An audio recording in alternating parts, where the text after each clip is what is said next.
Capítulo 1. El origen de dos titanes. Del mercado de la esquina al manifiesto.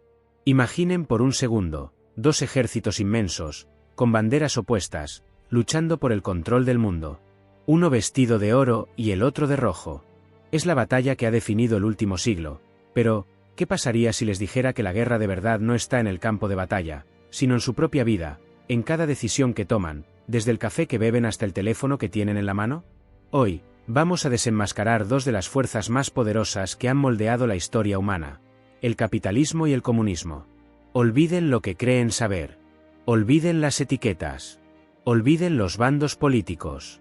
Nuestra misión no es elegir un ganador, sino entender por qué la batalla sigue viva y cómo, sin importar dónde estén, ambos sistemas han dejado una marca indeleble en su existencia. Porque, la verdad es que, aunque vivan en un mundo capitalista, muchas de las cosas que dan por sentadas tienen sus raíces en un ideal que creían extinto. Y viceversa. Para entender esta guerra, tenemos que volver al principio. Viajemos en el tiempo, a una Europa del siglo XIX. Una época de humo de carbón, de fábricas gigantes que escupían hollín al cielo y de ciudades que crecían sin control. En ese mundo, la revolución industrial estaba en pleno apogeo. Las máquinas, el vapor y el acero estaban creando una riqueza inimaginable. Piensen en el poder de una sola máquina capaz de hacer el trabajo de 100 personas. De la noche a la mañana, el mundo se transformó. Las pequeñas tiendas de artesanos y los campos de cultivo comenzaron a desaparecer, reemplazados por inmensas factorías que se tragaban a la gente del campo para escupir productos a una velocidad sin precedentes. Pero aquí viene el giro que a menudo se ignora: esa riqueza no se distribuía. Miles de personas abandonaban el campo para ir a las ciudades, a las fábricas, buscando una vida mejor. ¿Qué encontraban? Largas jornadas de trabajo que se extendían hasta 15 o 16 horas al día, salarios de miseria que apenas alcanzaban para sobrevivir, y condiciones laborales tan inhumanas que la esperanza de vida se desplomaba. Los niños trabajaban en las minas, y las familias enteras vivían hacinadas en barrios insalubres. Para un puñado de dueños de fábricas, los capitalistas, la vida era un festín de banquetes y mansiones. Para la mayoría de los trabajadores, el proletariado, era una lucha diaria y desesperada por la supervivencia. En ese contexto de profunda desigualdad, nació el capitalismo como un sistema económico con una premisa simple y poderosa: el libre mercado. La idea de que si dejas que las personas busquen su propio beneficio, la mano invisible del mercado se encargará de regularlo todo, creando una sociedad próspera para todos. El motor era la propiedad privada y la competencia. Si eres el dueño de un negocio y produces algo que la gente quiere, ganas. Si no, pierdes. La promesa era que la ambición individual no solo beneficiaría a la persona, sino a toda la sociedad. Era una promesa de libertad y oportunidad. La oportunidad de que cualquier persona, sin importar su origen, pudiera ascender y triunfar. Un sueño que se ha vendido, una y otra vez, a través de los siglos, con una fuerza casi religiosa. Pero, a medida que la brecha entre los ricos y los pobres se hacía un abismo, un joven filósofo alemán llamado Karl Marx y su colaborador, Friedrich Engels, observaban con horror. Vieron a los obreros explotados, sin derechos, sin voz, y se dieron cuenta de que la mano invisible no estaba funcionando para todos. Para ellos, el sistema no era un motor de oportunidad, sino una máquina de explotación. Marx y Engels, a diferencia de los teóricos del capitalismo que veían la libertad individual como el valor supremo, creían que el verdadero problema era la propiedad privada de los medios de producción. Para ellos, el dueño de la fábrica no era un innovador, sino un explotador que se quedaba con la plusvalía del trabajo de sus empleados. En otras palabras, la riqueza del dueño provenía del sudor y las horas de la gente que trabajaba para él. Su solución fue radical, revolucionaria. En 1848, publicaron un pequeño panfleto que sacudió los cimientos del mundo: el Manifiesto Comunista. Su propuesta era acabar con la propiedad privada y que la clase obrera, el proletariado, se uniera en una revolución para tomar el control de las fábricas y las tierras. La promesa era una sociedad sin clases, donde cada persona aportaría según su capacidad y recibiría según su necesidad. Un sistema donde la necesidad de la comunidad superara la ambición individual. Una utopía, un paraíso en la tierra, construido sobre los escombros de la desigualdad capitalista. Así, de la prosperidad desigual del capitalismo y la miseria de los trabajadores, nacieron dos ideas que no solo se oponían, sino que se negaban mutuamente. Una prometía libertad y crecimiento a través del individuo, la otra, igualdad y seguridad a través de la comunidad. Y el choque era inevitable. Pero ¿qué pasó cuando estas ideas salieron de los libros y se convirtieron en la base de naciones enteras? Cuando las teorías abstractas se convirtieron en políticas de Estado y en la realidad de millones de personas? Porque el sueño de una utopía igualitaria se encontró con la pesadilla de la tiranía, y el paraíso de la libertad capitalista se manchó con las sombras de la explotación y la crisis. Capítulo 2. El rostro oculto del capitalismo, las sombras de la prosperidad. Hemos visto el amanecer. Hemos visto la promesa de libertad y prosperidad individual que trajo el capitalismo. Pero toda moneda tiene dos caras, y la historia del capitalismo no es solo una historia de éxito y ascenso. Es también una historia de sombras, de crisis y de un precio que a menudo paga el más vulnerable.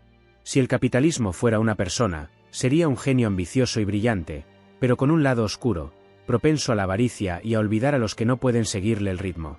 Piensen en el año 2008. Probablemente lo recuerdan, aunque no sepan exactamente por qué. Fue el año en que el mundo se detuvo.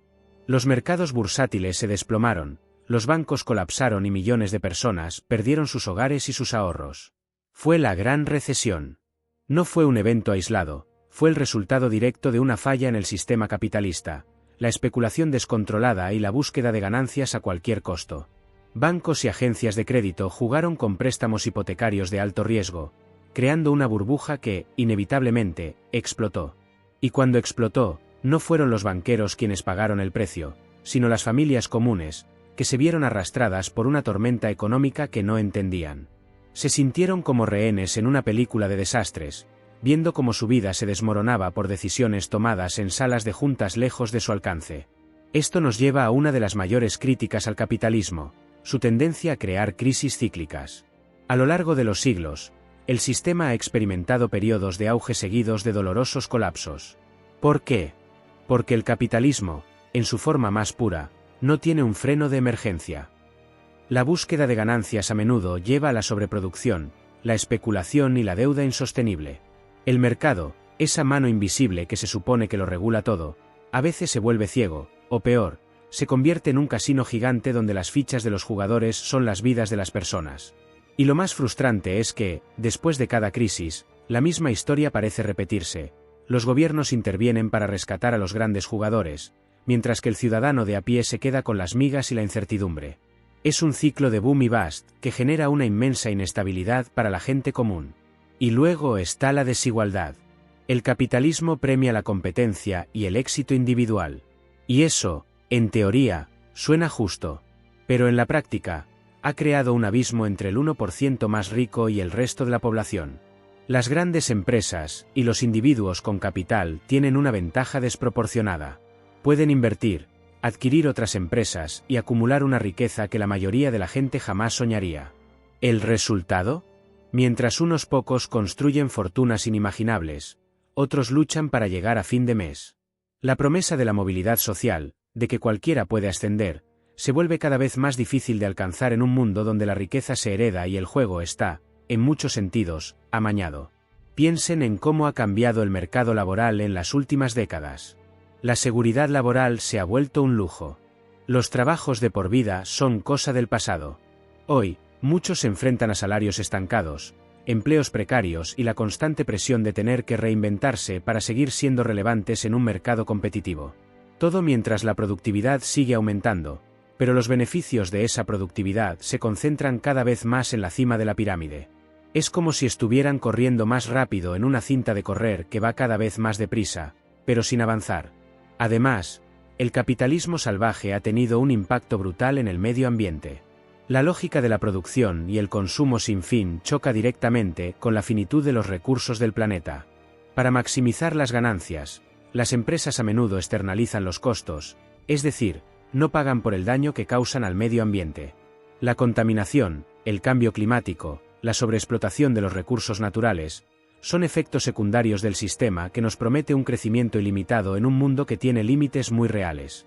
El capitalismo, en su búsqueda insaciable de más, ha tratado a nuestro planeta como un recurso inagotable, sin darse cuenta de que la factura de esa mentalidad está a punto de llegar.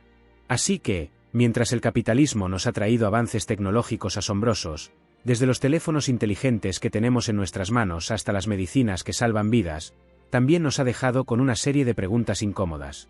¿A qué costo? ¿Quién se beneficia de verdad? ¿Y qué pasa con la gente y el planeta que quedan atrás en la carrera por el dinero y el poder? Esta es la otra cara de la moneda del capitalismo, la que a menudo se ignora en los libros de texto y en los discursos de los líderes. Y ahora, es momento de viajar a un mundo completamente diferente, uno que se construyó precisamente para corregir estos errores, aunque con consecuencias que nadie, ni siquiera sus fundadores, podrían haber imaginado. Capítulo 3. El sueño roto del comunismo, la utopía que se volvió pesadilla. Hemos explorado las sombras del capitalismo, ese genio que nos prometió libertad y prosperidad, pero que también ha dejado un rastro de crisis, desigualdad y destrucción ambiental. Ahora, es momento de girar el timón y adentrarnos en la otra cara de la moneda. Si el capitalismo fue la respuesta a la ambición, el comunismo fue la respuesta a la injusticia. Fue el gran antídoto, el sueño de una sociedad perfecta. Pero, ¿qué pasó cuando ese sueño se hizo realidad? Viajemos al siglo XX, a la fría y vasta Rusia zarista. Un imperio anclado en el pasado, con un puñado de nobles inmensamente ricos y una inmensa masa de campesinos empobrecidos y oprimidos. La chispa del descontento ya estaba ardiendo. En 1917, esa chispa encendió una revolución que cambiaría el curso de la historia. Los bolcheviques, liderados por Lenin, prometieron paz, pan y tierra, y sobre todo, una sociedad donde la clase trabajadora, el pueblo, finalmente tomara el poder. La teoría de Marx se estaba convirtiendo en acción. El objetivo era noble: acabar con la explotación, abolir las clases sociales y construir una sociedad donde todos fueran iguales. Pero el camino al paraíso resultó ser un sendero al infierno. La primera gran falla del comunismo en la práctica fue la centralización total del poder. Para asegurar que la propiedad privada fuera eliminada y que los medios de producción estuvieran en manos del pueblo, el Estado tuvo que volverse increíblemente poderoso. En lugar de un mercado libre, había un gobierno que controlaba cada aspecto de la economía: qué se producía, cuánto se producía, quién lo compraba y a qué precio. La promesa de que el pueblo gobernaría se transformó rápidamente en el gobierno de un solo partido, que controlaba todo. Y con ese control absoluto, llegaron la tiranía y la opresión. La historia de la Unión Soviética es un testimonio de esto. Bajo el brutal régimen de Stalin, la planificación centralizada llevó a hambrunas masivas, como el Holodomor en Ucrania, donde millones murieron porque el gobierno priorizó la exportación de granos sobre alimentar a su propia gente. ¿Por qué? Porque en un sistema sin competencia ni incentivos individuales, la eficiencia y la innovación se desvanecieron. Un granjero soviético no tenía ningún motivo para trabajar más duro o ser más productivo, porque el fruto de su trabajo le sería arrebatado y redistribuido por el Estado. La ambición, esa fuerza motriz del capitalismo, fue castigada y suprimida. Y cuando se suprime la ambición, lo que queda es el estancamiento y la apatía. El comunismo también tuvo su propio rostro de opresión. Para mantener el control, los regímenes comunistas tuvieron que eliminar a cualquier disidente. La libertad de expresión, la libertad de prensa y la libertad de asociación desaparecieron. Millones de personas fueron encarceladas, torturadas o ejecutadas en campos de trabajo, los famosos gulags, por el simple hecho de cuestionar al partido. El paraíso de los trabajadores se convirtió en una prisión gigantesca. El Estado, que debía ser el protector del pueblo, se convirtió en su mayor verdugo. Así, la utopía de la igualdad se encontró con la pesadilla de la tiranía. La promesa de una sociedad sin clases se vio aplastada por la creación de una nueva élite, los burócratas del partido, que vivían con lujos mientras el resto de la población hacía fila para conseguir pan. El comunismo falló, no solo económicamente, sino humanamente. Falló en su premisa más básica, que la naturaleza humana es colectivista y que la ambición y el interés propio pueden ser eliminados. La historia nos ha demostrado que las personas, para bien o para mal, son seres complejos, motivados por más que solo la necesidad colectiva. Ahora, con las sombras del capitalismo y las pesadillas del comunismo en mente, podemos empezar a entender algo más profundo. La batalla no es solo teórica, es real. Y el verdadero debate no es sobre qué sistema es perfecto, sino sobre cómo los dos han moldeado nuestra realidad, fallado en sus promesas más idealistas, y cómo sus efectos siguen reverberando en cada rincón de nuestro mundo, en cada decisión que tomamos. Capítulo 4. Cuando la teoría choca con la realidad, de la pizarra a la calle. Hemos recorrido los orígenes idealistas del capitalismo y el comunismo y hemos visto cómo sus promesas se desvanecieron en las sombras de la crisis y la tiranía. La teoría era una cosa, la realidad, otra muy distinta. La causalidad de este viaje nos ha llevado a entender que los sistemas, sin importar cuán nobles sean sus intenciones en el papel, se enfrentan a la complejidad inmutable de la naturaleza humana y a la dura realidad del mundo. Ahora, es momento de conectar estos conceptos abstractos con lo tangible, con la calle, con la vida de la gente. De entender por qué esas ideas, que nacieron de libros, se manifestaron de maneras tan dramáticas y dolorosas. Piensen en el capitalismo. Su gran promesa fue que la competencia generaría innovación y que la elección del consumidor sería la fuerza motriz que regularía todo. Y, en muchos sentidos, cumplió esa promesa. Hoy en día, tenemos una variedad de productos y servicios que nuestros antepasados jamás habrían imaginado. Si quieren un café, pueden elegir entre docenas de marcas, desde una multinacional hasta una pequeña cafetería artesanal. Esa elección, en teoría, debería obligar a las empresas a ser más eficientes, a ofrecer mejor calidad y a innovar constantemente para ganarse su dinero. El resultado es un mundo lleno de tecnología, de bienes de consumo accesibles y de una comodidad que, en la práctica, ha elevado el nivel de vida de millones de personas. Sin embargo, ese mismo motor de competencia ha generado una carrera sin fin. Para tener éxito en el capitalismo, no basta con ser bueno, tienes que ser el mejor, o al menos el más grande. Esto ha llevado a la concentración de poder en las manos de unas pocas corporaciones gigantes. Pensemos en un ejemplo, las redes sociales. Hoy, unas pocas empresas controlan gran parte de la información que consumimos, lo que vemos, y lo que compartimos. Sus algoritmos no están diseñados para fomentar el bienestar social, sino para maximizar el tiempo que pasamos en la plataforma, porque ese tiempo se traduce en ingresos publicitarios. Así, el sueño de una mano invisible se convirtió en el puño de unas pocas corporaciones que controlan la narrativa y la economía digital. La elección del consumidor se reduce, a menudo, a elegir entre 2 o 3 gigantes que compran o aplastan a cualquier competidor pequeño. Por otro lado, el comunismo prometió igualdad. Prometió que si el Estado controlaba los medios de producción, la riqueza se distribuiría de manera equitativa y nadie se quedaría atrás. En la teoría, suena perfecto. Sin embargo, en la realidad, la ausencia de un mercado libre eliminó los incentivos para producir bienes de calidad o para innovar. Un trabajador de una fábrica en la Unión Soviética no tenía ningún motivo para trabajar más duro que el de al lado, porque su salario y su calidad de vida no cambiarían. El resultado fue una escasez crónica de bienes de consumo. La gente hacía filas interminables para conseguir los productos más básicos, y los productos que se fabricaban eran a menudo de mala calidad, porque la única meta era cumplir con una cuota de producción impuesta por el gobierno, no satisfacer una necesidad real. Y no era solo la escasez. La centralización total del poder económico también centralizó el poder político. En la práctica, el pueblo nunca tuvo el control. El poder real lo ostentaba una pequeña élite del partido. Se construyeron sistemas de vigilancia masiva, se eliminaron los derechos civiles y las libertades más básicas. La promesa de una sociedad sin clases dio paso a una sociedad con una nueva clase dirigente, aún más poderosa y arbitraria que la que había antes. La gente vivía con miedo, sabiendo que una palabra equivocada podía llevarlos a la cárcel, o algo peor. La falta de libertad económica se tradujo en una falta total de libertad personal. El choque de la teoría con la realidad en ambos sistemas es una lección crucial. El capitalismo, con su foco en la ambición individual, ha demostrado ser un motor increíblemente poderoso de crecimiento e innovación, pero ha fallado en distribuir la riqueza de forma equitativa y en proteger a las personas y al planeta de los efectos de una búsqueda de beneficios sin fin. El comunismo, con su foco en la igualdad, ha demostrado que un sistema sin incentivos económicos y sin libertades individuales lleva a la opresión, a la escasez y al estancamiento. Entender esto es fundamental, porque a menudo vemos el mundo en blanco y negro. Pensamos que un sistema es inherentemente bueno y el otro es inherentemente malo. Pero la historia nos muestra que ambos son imperfectos. Uno genera libertad y riqueza a costa de la desigualdad y la inestabilidad, el otro busca la igualdad a costa de la libertad y el estancamiento. En la vida de a pie, esta dicotomía se traduce en preguntas fundamentales. ¿Qué valoramos más? ¿La libertad de elegir o la seguridad de saber que nadie se quedará sin lo básico? ¿El crecimiento sin fin o la sostenibilidad? Y lo más importante, ¿es posible tomar lo mejor de cada uno y crear algo nuevo? Es una pregunta que ha estado en el aire por décadas, y que nos lleva directamente al siguiente punto.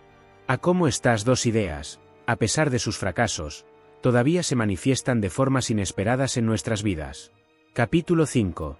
Tú y el capitalismo, la inevitable intersección. Hemos analizado las ideas, las fallas y el choque de la teoría con la realidad. Ahora, es momento de llevar esta conversación a un lugar mucho más personal. A tu vida. Porque, aunque no lo pienses, el capitalismo y el comunismo no son solo conceptos abstractos de libros de historia. Son fuerzas vivas que dan forma a cada una de tus decisiones, cada uno de tus deseos y cada una de tus frustraciones. Y en el mundo occidental, la intersección más obvia, la que te define a diario, es con el capitalismo. Piensen en su mañana típica. Suena la alarma de su teléfono inteligente, un dispositivo que fue concebido, diseñado y fabricado dentro de una cadena de producción global y capitalista. Revisan las redes sociales, que operan bajo un modelo de negocio capitalista, monetizar su atención a través de la publicidad. Se visten con ropa que fue producida en algún lugar del mundo, en una fábrica que opera con el fin de maximizar ganancias. El café que beben, la comida que comen, el transporte que usan para ir al trabajo o a la universidad, todo es un producto de un sistema que se basa en la propiedad privada, la competencia y la acumulación de capital. Pero no se trata solo de los objetos. El capitalismo moldea sus aspiraciones. Desde que son niños, la sociedad les dice que el éxito se mide en términos de logros individuales, en la capacidad de ascender en la jerarquía, de ganar más dinero, de comprar una casa más grande, de tener un coche más lujoso. El sueño americano, la idea de que puedes ir de la nada a la cima, es una narrativa puramente capitalista. Se nos enseña a competir con los demás, a ser ambiciosos, a ver el dinero no solo como un medio, sino como una medida de nuestro valor personal. La búsqueda de la felicidad se ha vuelto, para muchos, inseparable de la búsqueda de la prosperidad material. Sin embargo, esta intersección también viene con un coste psicológico. La competencia constante puede generar una ansiedad abrumadora. La presión por tener éxito puede ser sofocante. La mentalidad de trabajar más, ganar más ha llevado a una cultura de la sobreexplotación, donde el trabajo se extiende a todas las horas del día, borrando las líneas entre la vida personal y profesional. ¿Cuántos de ustedes sienten que tienen que estar siempre conectados, revisando correos del trabajo en sus vacaciones o respondiendo mensajes a altas horas de la noche? Ese es el capitalismo en acción, empujándolos a ser más productivos, a toda costa. Y luego está el fenómeno de la obsolescencia programada y el consumismo desenfrenado. El sistema capitalista se basa en un crecimiento constante. Para que las empresas sigan ganando dinero, la gente tiene que seguir comprando. ¿La solución? Fabricar productos que duren menos tiempo para que tengan que ser reemplazados. Piense en su último teléfono, o en su última tablet. ¿Cuánto tiempo pasó hasta que sintió la necesidad de comprar uno nuevo? El capitalismo nos ha enseñado a desear lo nuevo, lo siguiente, lo mejor, en un ciclo interminable que genera una inmensa cantidad de residuos y una sensación de insatisfacción constante. Nos promete la felicidad a través de los objetos, pero en el momento en que los obtenemos, ya estamos buscando el siguiente. Es un círculo vicioso que nos mantiene en un estado de deseo perpetuo. La forma en que el capitalismo nos afecta no se limita a nuestra cartera o nuestros hábitos de compra. También afecta a la forma en que nos relacionamos con los demás. Se ha argumentado que el capitalismo, con su énfasis en el individualismo y la competencia, puede erosionar la comunidad. Se nos enseña a cuidar de nuestros intereses primero, a competir por los recursos, por los trabajos, por el estatus. Esto puede hacer que sea más difícil confiar en los demás, de verlos como colaboradores en lugar de como competidores. Y en un mundo donde el éxito se mide por lo que tienes, es fácil caer en el hábito de compararte con los demás, un comportamiento que, como sabemos, es una receta segura para la infelicidad. Así que, la próxima vez que tomes un café, compres un billete de avión o simplemente deslices el dedo por la pantalla de tu móvil, detente un segundo y piensa. Estás participando en una danza que tiene siglos de antigüedad. Estás bailando al ritmo del capitalismo. Y no es ni bueno ni malo, es simplemente la realidad. Pero entender esta realidad es el primer paso para poder tomar decisiones más conscientes. Porque si el capitalismo es el aire que respiramos, es posible que haya otras fuerzas, otras ideas, que también están presentes en nuestro entorno, aunque no sean tan obvias. Y lo que es más importante, ¿es posible que algunas de esas ideas provengan del lugar más inesperado? Capítulo 6. Tú y el comunismo, ¿una conexión imposible? Hemos visto cómo el capitalismo, con su énfasis en la ambición individual y la competencia, moldea cada rincón de nuestra vida cotidiana. Es el aire que respiramos, el ritmo que marca nuestros días. La conexión es obvia, tangible. Pero, ¿qué pasa con el comunismo? Ese sistema que nos han enseñado a ver como el opuesto, el enemigo, el fracaso histórico. ¿Es posible que, de alguna manera, sus ideas también se manifiesten en nuestras vidas, en el corazón del mundo capitalista? La respuesta podría sorprenderlos. Piensen por un momento en algo que damos completamente por sentado: la educación pública. Desde el jardín de infancia hasta la universidad en muchos países, existe la idea de que la educación debe ser accesible para todos, independientemente del estatus económico de sus padres. ¿De dónde viene esa idea? Del principio comunista de que la igualdad de oportunidades y la redistribución de recursos son esenciales para una sociedad justa. La idea de que el conocimiento no es una mercancía que se compra y se vende, sino un derecho fundamental, tiene raíces profundas en los movimientos sociales que lucharon por una sociedad más equitativa, movimientos que a menudo se inspiraron en las ideas de Marx. La premisa es simple: para que una sociedad prospere, todos deben tener las herramientas para hacerlo, y eso incluye el acceso a la educación. Y no se detiene ahí. ¿Qué hay de los servicios de salud pública? En países como España, Canadá o el Reino Unido, la atención médica no se basa en si puedes pagar, sino en la necesidad. Un hospital no te pregunta por tu tarjeta de crédito si estás sufriendo un infarto. ¿Por qué? Porque la sociedad ha decidido que el bienestar de la comunidad está por encima de la ganancia individual de las empresas de salud. Este principio, de que las necesidades básicas deben ser satisfechas por la comunidad, es la esencia del pensamiento comunista, adaptado y aplicado en un contexto capitalista. Es un reconocimiento de que hay ciertas cosas, como la salud, que no pueden dejarse simplemente a la mano invisible del mercado, porque eso dejaría atrás a los más vulnerables. Piensen también en los sindicatos. Los sindicatos son organizaciones de trabajadores que se unen para negociar mejores salarios, condiciones de trabajo más seguras y derechos laborales. Su poder no reside en el capital o la propiedad, sino en la solidaridad colectiva de sus miembros. La idea de que los trabajadores tienen un interés común que se opone al interés de los propietarios de las empresas es una de las ideas centrales del comunismo de Marx. Él creía que el proletariado, los trabajadores, tenía que unirse para oponerse al capital, los dueños de los medios de producción. Y aunque la mayoría de los sindicatos de hoy no buscan una revolución comunista, su existencia misma es un testimonio de la influencia duradera de la idea de que la fuerza colectiva de los trabajadores es un contrapeso necesario al poder del capital. Y aquí viene el punto más sutil. En el mundo capitalista, la caridad y las organizaciones sin ánimo de lucro son la norma. Pero, ¿por qué existen? Porque reconocemos que el mercado por sí solo no puede resolver todos los problemas. Cuando un desastre natural golpea a una comunidad, no esperamos que la mano invisible del mercado lo solucione, nos unimos como comunidad para ayudar. Cuando vemos la pobreza extrema o el hambre, nuestro instinto colectivo es ofrecer ayuda, no un préstamo. Esta mentalidad, que prioriza la ayuda mutua y el bienestar de la comunidad sobre el beneficio individual, resuena con los principios fundamentales del comunismo. Es un reconocimiento, a un nivel subconsciente, de que hay límites a lo que el capitalismo puede lograr y que, en última instancia, somos una sociedad. La ironía es poderosa.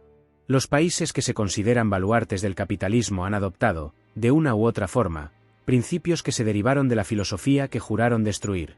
Estos elementos, como la seguridad social, los salarios mínimos, la educación y la sanidad públicas, son parches que el capitalismo ha tenido que adoptar para corregir sus propias fallas, para mitigar las crisis y para prevenir revoluciones sociales. Son el reconocimiento tácito de que un sistema que solo se preocupa por la ganancia y la competencia no es sostenible a largo plazo. Necesita una red de seguridad, y esa red de seguridad, en muchos casos, está construida con hilos tomados del ideario comunista. Así que, la próxima vez que te beneficies de una beca, de una baja por enfermedad pagada o de la seguridad social, detente un segundo y piensa. No eres solo un producto del capitalismo. También eres un beneficiario, aunque no lo sepas, de un debate de siglos de antigüedad sobre cómo construir una sociedad más justa. Las ideas del comunismo no murieron con la caída del muro de Berlín, simplemente se transformaron, se adaptaron y se infiltraron en las grietas del sistema que supuestamente habían perdido. La batalla no ha terminado, simplemente ha cambiado de campo. Y entender esto es el primer paso para plantearse la pregunta más importante de todas. Si ambos sistemas son tan imperfectos, ¿es posible, y deseable, combinarlos en algo completamente nuevo? Capítulo 7. El espectro de lo imposible, ¿un híbrido capitalista comunista? Hemos desglosado al capitalismo y al comunismo, viendo cómo sus fortalezas y debilidades se manifiestan en nuestro día a día. Uno promete libertad y crecimiento, el otro, igualdad y seguridad. Pero hemos visto que, en su forma pura, ambos son imperfectos. Uno genera desigualdad y crisis, el otro, opresión y estancamiento. La pregunta que surge de forma inevitable es, ¿existe una tercera vía? ¿Es posible, y deseable, tomar lo mejor de cada uno y crear un híbrido que funcione mejor? Acompáñenme en un viaje a países que han intentado, con resultados variados, responder a esa misma pregunta. Piensen en el modelo de los países nórdicos, Noruega, Suecia, Dinamarca, Finlandia. A menudo se les llama socialistas, pero eso es un error. Son países profundamente capitalistas. Sus economías se basan en la propiedad privada, la competencia y los mercados libres. Empresas como Spotify, Volvo o H&M son productos de este sistema. La gente tiene la libertad de iniciar negocios y de acumular riqueza. Sin embargo, lo que los hace únicos es cómo han utilizado las ganancias del capitalismo para financiar una red de seguridad social increíblemente robusta. En estos países, los impuestos son altos, pero esos impuestos no desaparecen en la burocracia. Se utilizan para financiar servicios públicos universales. La sanidad es gratuita, la educación es gratuita, incluso a nivel universitario, y el cuidado de los niños está fuertemente subsidiado. Hay generosos subsidios de desempleo y bajas por paternidad. ¿El resultado? Una de las sociedades más equitativas del planeta. Las crisis económicas, aunque dolorosas, no arrastran a la gente a la indigencia porque tienen un colchón de seguridad. La promesa de la igualdad de oportunidades se vuelve una realidad mucho más tangible porque un niño de una familia de bajos ingresos tiene las mismas oportunidades de educación y salud que un niño de una familia rica. Este modelo es un ejemplo de un capitalismo con conciencia. Reconoce que el mercado es un motor de crecimiento inigualable, pero que ese motor necesita un volante y un freno para no salirse de control. Combina la eficiencia capitalista con los valores de equidad comunistas. Demuestra que no tienes que elegir entre libertad y seguridad. Puedes tener ambas, siempre y cuando la sociedad esté dispuesta a invertir en el bienestar colectivo. La ambición no es castigada, pero se canaliza para beneficiar a todos, no solo a unos pocos. Pero, el camino no ha sido fácil. Este modelo requiere un alto grado de confianza social y un consenso político. Se basa en que la gente confíe en que sus impuestos serán usados de forma eficiente y en que los políticos no abusarán de su poder. Además, algunos críticos argumentan que los altos impuestos pueden ahogar la innovación y desmotivar a los emprendedores. Y aunque la igualdad es mayor, la riqueza individual no es tan alta como en el capitalismo puro, ya que una parte sustancial de los ingresos va a parar a la sociedad en su conjunto. Ahora, pensemos en otro tipo de híbrido, el socialismo con características chinas. Este es, quizás, el experimento más grande y extraño de la historia. El Partido Comunista de China, el mismo partido que sigue controlando el poder político de forma totalitaria, adoptó las herramientas del capitalismo para generar crecimiento económico. Abrieron sus mercados, permitieron la inversión extranjera y fomentaron la propiedad privada de las empresas. El resultado ha sido un crecimiento económico sin precedentes que ha sacado a cientos de millones de personas de la pobreza. Pero a diferencia de los países nórdicos, este no es un híbrido de valores, sino de herramientas. El gobierno chino usa las herramientas del capitalismo, los mercados, la competencia, para alcanzar sus propios objetivos, que no son la libertad individual o la democracia, sino el control y la estabilidad social. No hay sindicatos independientes, la libertad de expresión es inexistente y el Estado mantiene un control férreo sobre la economía y la vida de sus ciudadanos. Es un ejemplo de que el capitalismo, como herramienta, puede ser utilizado por un régimen no democrático para generar riqueza, sin que esa riqueza se traduzca en más libertad para la gente. Es un recordatorio de que la economía y la política no siempre van de la mano. Entonces, ¿qué podemos aprender de estos experimentos? Que la batalla entre el capitalismo y el comunismo no tiene por qué ser una batalla de todo o nada. Las respuestas más interesantes y exitosas parecen estar en el medio. Son un reconocimiento de que un sistema que valora la eficiencia sin preocuparse por la equidad es insostenible, y que un sistema que persigue la equidad sin preocuparse por la eficiencia es ineficaz. La verdadera innovación no es encontrar el sistema perfecto, sino reconocer que la flexibilidad, la adaptación y un enfoque en el bienestar de la gente, más que en la pureza de la ideología, son el camino a seguir. El verdadero debate ya no es capitalismo vs comunismo, sino cómo podemos construir un sistema que combine la fuerza del mercado con la decencia de una sociedad que se preocupa por todos sus miembros. Capítulo 8. El verdadero precio del éxito. ¿A quién le toca pagar? Hemos visto cómo el capitalismo y el comunismo han intentado, a su manera, construir un mundo mejor. Uno a través de la ambición individual, el otro a través de la igualdad colectiva.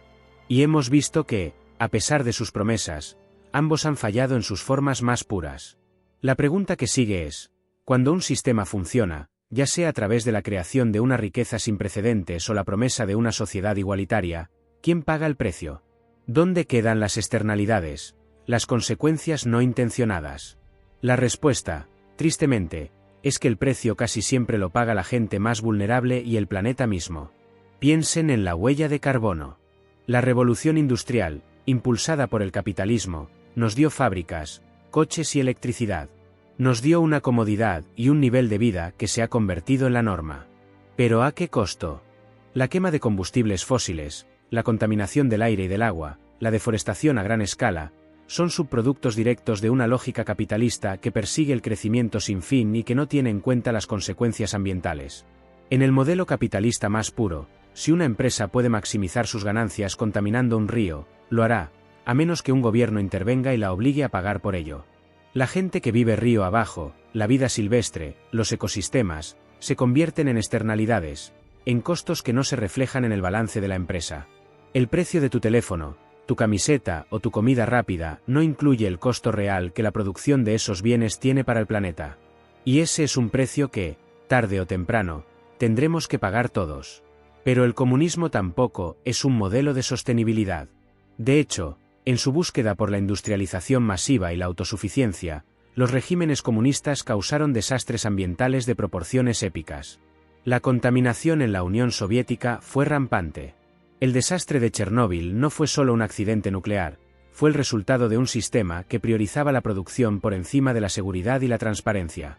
El mar de Aral, uno de los mayores desastres ecológicos de la historia, se secó casi por completo porque los planificadores centrales de la URSS desviaron los ríos que lo alimentaban para cultivar algodón en el desierto, una decisión tomada sin ninguna consideración por las consecuencias ambientales o humanas a largo plazo. En ambos casos, el problema fue el mismo, una ideología que priorizaba el crecimiento y la producción por encima del bienestar del planeta. Ahora, pensemos en las personas. El capitalismo, en su versión más desenfrenada, genera una desigualdad brutal. Piensen en un trabajador de una fábrica en el sudeste asiático que trabaja 12 horas al día por un salario de miseria para producir la ropa o los aparatos electrónicos que compramos por unos pocos dólares. Su vida, su salud, su futuro, se han convertido en un costo que se transfiere para que nosotros, los consumidores en el mundo desarrollado, podamos tener productos baratos. El sistema nos ha enseñado a no ver esa conexión, a no pensar en quién hizo lo que compramos, a no cuestionar por qué las cosas son tan baratas. Se nos anima a ser consumidores pasivos, a aceptar los precios como la norma, sin pensar en el coste humano. Es la mano oculta de la globalización capitalista. Y el comunismo, con su promesa de igualdad, también ha tenido un costo humano incalculable. Para lograr la igualdad, se eliminaron las libertades. La gente pagó el precio de un bien común que nunca llegó. Millones fueron asesinados, encarcelados o sometidos a trabajos forzados en nombre de la revolución. En la China de Mao Zedong, el gran salto adelante fue un intento de industrialización rápida que llevó a la muerte por hambruna de decenas de millones de personas, en un intento de obligar a una nación entera a convertirse en una fuerza industrial de la noche a la mañana. La teoría de la igualdad se convirtió en la práctica de la opresión masiva, donde el individuo no tenía ningún valor frente al poder del Estado. La gente no tenía derechos, ni voz, ni la posibilidad de resistir un sistema que los estaba matando. El verdadero precio del éxito, en ambos casos, ha sido la dignidad humana y la salud de nuestro planeta. El capitalismo prometió que la búsqueda de la riqueza individual beneficiaría a todos, pero en la práctica, ha dejado a millones de personas y al medio ambiente en la cuneta. El comunismo prometió una sociedad sin clases, pero en la práctica, ha creado sistemas opresivos que han costado la vida de millones. La lección es clara, Una ideología que no valora la vida humana y la salud de nuestro planeta por encima del crecimiento económico o el control del Estado, está destinada a fracasar, no importa cuán grandiosas sean sus promesas. Y entender esto es fundamental para el siguiente punto, para el punto culminante de nuestra narrativa. ¿Es posible que, después de todo, no haya un ganador en esta batalla? Capítulo 9. La batalla final. ¿Hay un ganador? Hemos llegado al punto culminante de nuestra historia. Hemos examinado las promesas, los fracasos y las cicatrices que el capitalismo y el comunismo han dejado en el mundo. Hemos visto cómo uno nos da la libertad de elegir, pero a menudo a un alto costo social y ambiental. Y hemos visto cómo el otro promete igualdad, pero a costa de la libertad y con resultados económicos catastróficos. Hemos visto los híbridos, los intentos de encontrar una tercera vía, que han demostrado ser prometedores, pero no perfectos. Ahora, la pregunta que ha estado flotando en el aire desde el principio: ¿quién gana? Si tuviéramos que declarar a un vencedor, la respuesta, para la mayoría de las personas, parece obvia. El muro de Berlín cayó. La Unión Soviética se disolvió. China, un país que se autodenomina comunista, se ha convertido en una potencia capitalista. El capitalismo ha conquistado el mundo. Pero, ¿es una victoria de la ideología? ¿O es simplemente un fracaso de la alternativa? Piensen en esto. El capitalismo ganó porque su principal rival colapsó. El comunismo, en la práctica, no pudo competir. No pudo producir los bienes y servicios que la gente quería. No pudo generar la innovación necesaria para seguir el ritmo del mundo. Y lo que es más importante, no pudo justificar el precio humano que exigía. La opresión, la falta de libertad, las hambrunas, esos no eran errores del sistema, eran, en muchos sentidos, sus características. Así que sí, el capitalismo ganó, pero por la derrota del otro. Es una victoria por default. Pero, ¿ha ganado realmente? Miren a su alrededor. El capitalismo, en su forma más pura, sigue generando las mismas crisis de las que hablamos. La desigualdad se está haciendo un abismo cada vez más grande, no solo entre países, sino dentro de ellos. La crisis climática, una consecuencia directa de la producción y el consumo sin fin, amenaza con hacer que nuestro planeta sea inhabitable. Las crisis financieras siguen ocurriendo, dejando un rastro de destrucción económica a su paso. El triunfo del capitalismo no ha resuelto estos problemas, simplemente los ha convertido en la norma. Entonces, ¿qué significa todo esto? Significa que la pregunta misma, ¿quién gana?, está mal planteada. No hay un ganador. No hay un sistema perfecto, ni una respuesta binaria. Lo que ha pasado es que una ideología falló tan espectacularmente que la otra, a pesar de sus propias fallas, se convirtió en la única opción viable. Es como si dos boxeadores estuvieran luchando y uno de ellos se desplomara exhausto antes de que el otro pudiera dar el golpe final. No es una victoria gloriosa, es una supervivencia por agotamiento. Y esta es la gran lección. La batalla real no es entre el capitalismo y el comunismo. La batalla real es entre el dogma y la práctica. Es entre aferrarse a una ideología pura y perfecta, y la necesidad de ser pragmático, de adaptarse, de aprender de los errores y de construir algo mejor. Los países que mejor han funcionado no son los que se adhirieron a un solo credo, sino los que se atrevieron a mezclar y a combinar. Los que tomaron la eficiencia del mercado y le inyectaron un poco de justicia social. Los que entendieron que la libertad sin equidad no es realmente libertad para todos, y que la equidad sin libertad no es realmente equidad. El verdadero ganador, si es que hay uno, no es un sistema, sino una forma de pensar. Es la idea de que podemos, y debemos, cuestionar las narrativas que se nos han vendido, que podemos rechazar los extremos y que el camino a seguir está en el medio, en los matices, en la búsqueda constante de un equilibrio.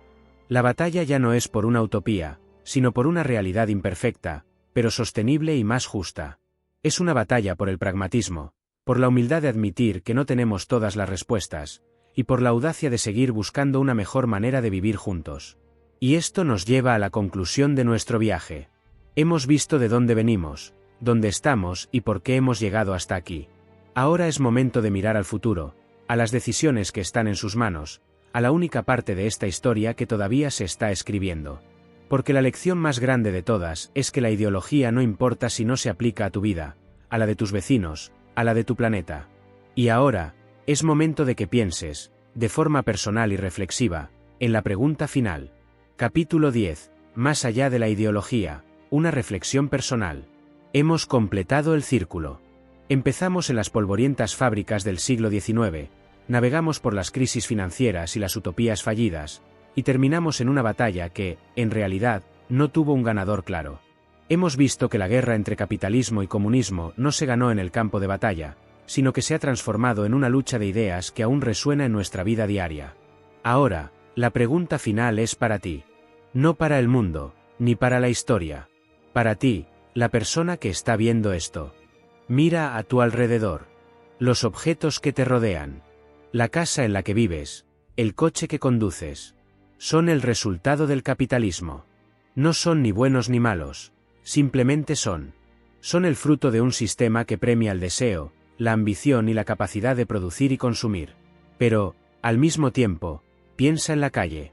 Cuando la ves, ¿qué ves? ¿Es una competencia constante por el éxito?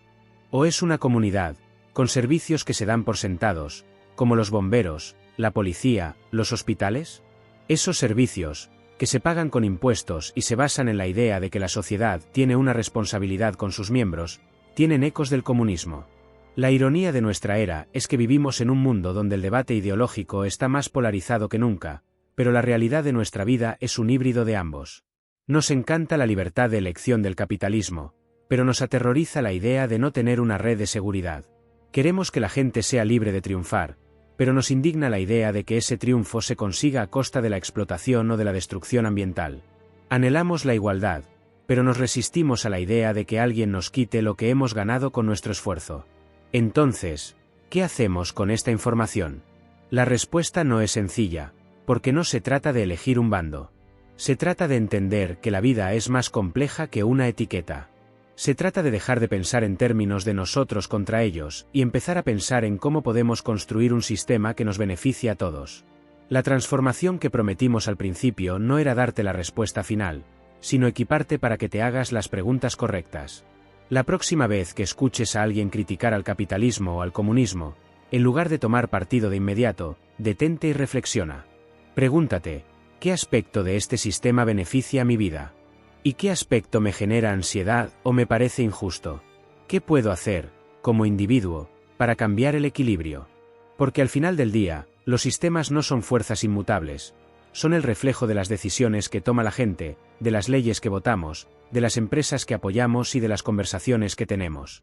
El verdadero poder no está en las manos de los líderes o de las corporaciones.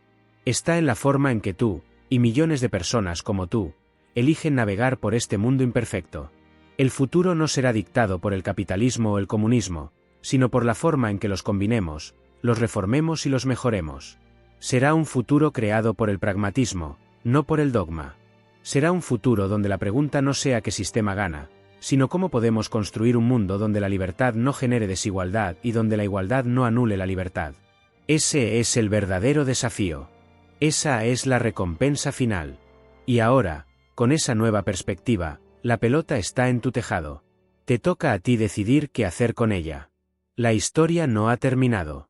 Solo acaba de empezar a ser escrita por ti. Si tuvieras que elegir una idea de cada sistema, una idea del capitalismo y una del comunismo, para construir un mundo mejor, ¿cuáles serían? Déjalo en los comentarios.